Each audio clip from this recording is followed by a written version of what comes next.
I listened for several hours of 3 United States presidents who do not know Jesse Jackson.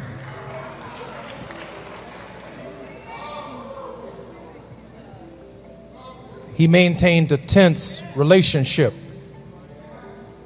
with the political order, not because the presidents were white or black, but the demands of our message, the demands of speaking for the least of these, those who were disinherited, the damned, the dispossessed, the disrespected, demanded not Democratic or Republican solutions, but demanded a consistent, prophetic voice.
Do not bring your politics out of respect to Reverend Jesse Jackson and the life that he lived to these homegoing services. Come respectful and come to say thank you. But these homegoing services are welcome to all, Democrat, Republican, liberal, and conservative, right wing, left wing, because his life is broad enough to cover the full spectrum of what it means to be an American.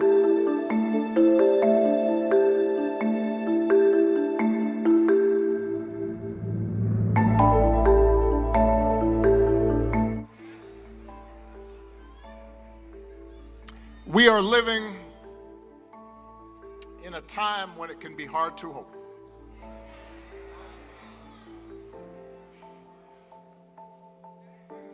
Each day we wake up to some new assault on our democratic institutions. Another setback to the idea of the rule of law. An offense to common decency. Every day you wake up to things you just didn't think were possible. Each day we're told by those in high office to fear each other and to turn on each other, and that some Americans count more than others, and that some don't even count at all. Everywhere we see greed and bigotry being celebrated, and bullying and mockery masquerading as strength. We see science and expertise denigrated, while ignorance and dishonesty and cruelty and corruption are reaping untold rewards. Every single day we see that, and it's hard to hope. We're in a tough spot, folks. We got an administration that doesn't share any of the values that we have. And I don't think I'm exaggerating a little bit. So, he knew who we were at our best, and he simply refused to let us off the hook as a party, as a nation, or as individuals. And time and again, through triumph and turmoil, with relentless insistence on what is right and just, he helped lead us closer to fulfilling our nation's promise of restoring the nation's soul. He used his gifts to influence generations of Americans, and countless elected officials, including presidents, as you see here today.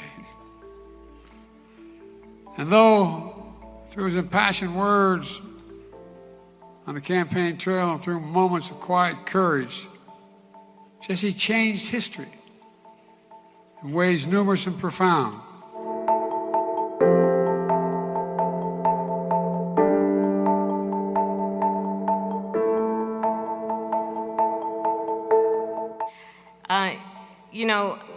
So let me just say, I predicted a lot about what's happening right now.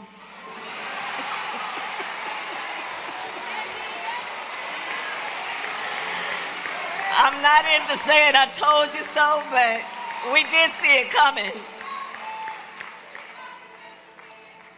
But what I did not predict is that we would not have Jesse Jackson with us right now to help us get through this.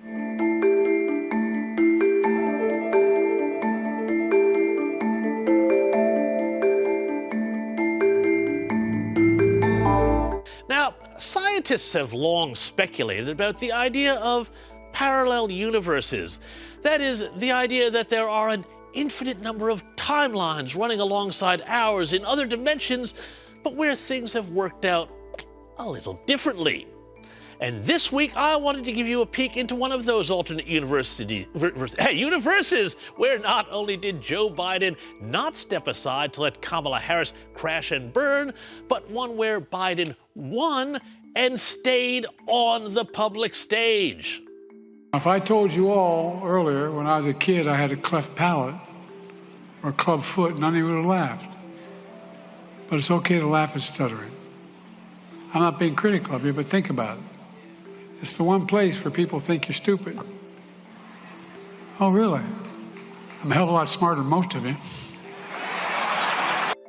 Yes, that's right. Old Sleepy Joe is back, this time making an appearance at the funeral of civil rights leader, former presidential candidate, and turned corporate shakedown artist, the Reverend Jesse Jackson. And yes, it did look like he was telling a largely black audience that he was smarter than them. Okay. Now, while at the funeral, Biden also made a weird sort of appeal to, I don't know what to call this, some kind of Pan-African racial solidarity. By the way, you know, the continent of Africa is going to be the largest continent in the world in terms of population by the year 2050, the largest in the entire world.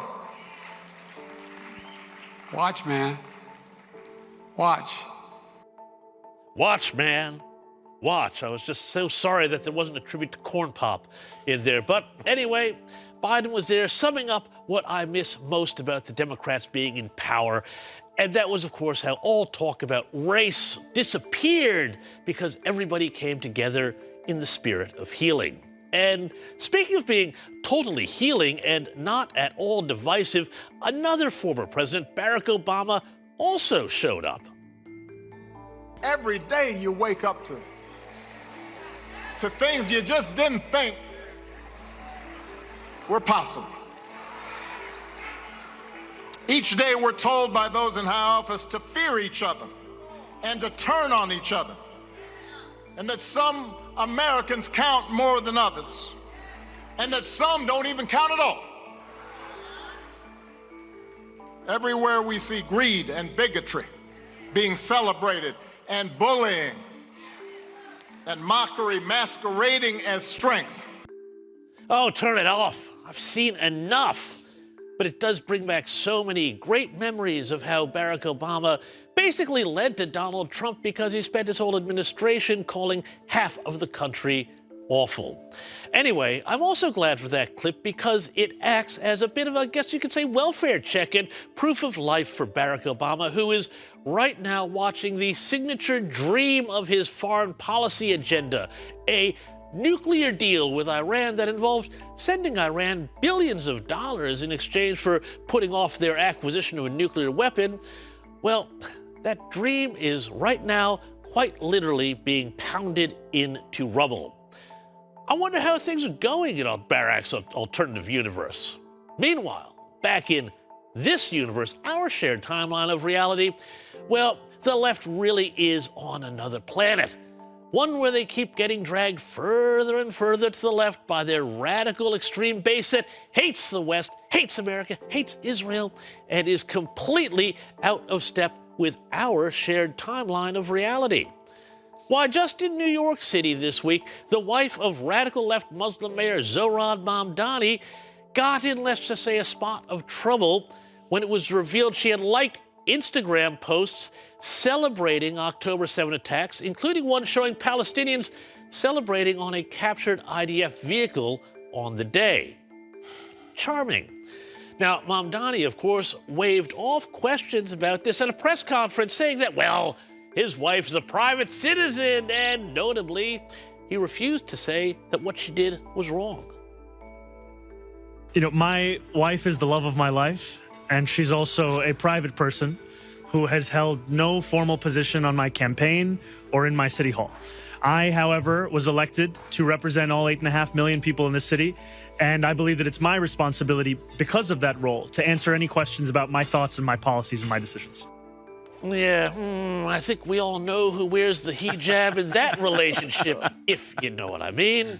But Democrats really do live in an alternate universe. But that's nothing compared to this. Because apparently, this is something that we've just found out, and thank God we've got Trump in there and his people doing the digging. We've just found out, and how is this for an alternate universe? Under the Biden administration, there was an effort to make maps, you know, maps like with roads and stuff on them, make maps more gay. This came out in congressional testimony Friday when State Department Undersecretary for Public Affairs and Public Diplomacy, Sarah Rogers, blew the whistle on this in what I can only say is a hilariously deadpan style. Can you tell me what is queering the map? So I think we were trying to make the maps more gay. Literally? That's, Well, how do you don't make a map know. more gay? I mean, especially Or with gay AI, at all? you know, since the age of cartography, we've had pretty good maps, but maybe they weren't gay enough. So I know also, I took critical theory in college. I think sometimes people use queer as a verb. I do understand that the maps that we were trying to make gay were, I think, of Czechia and Slovakia. So maybe those countries asked for it. I doubt it, but I don't know.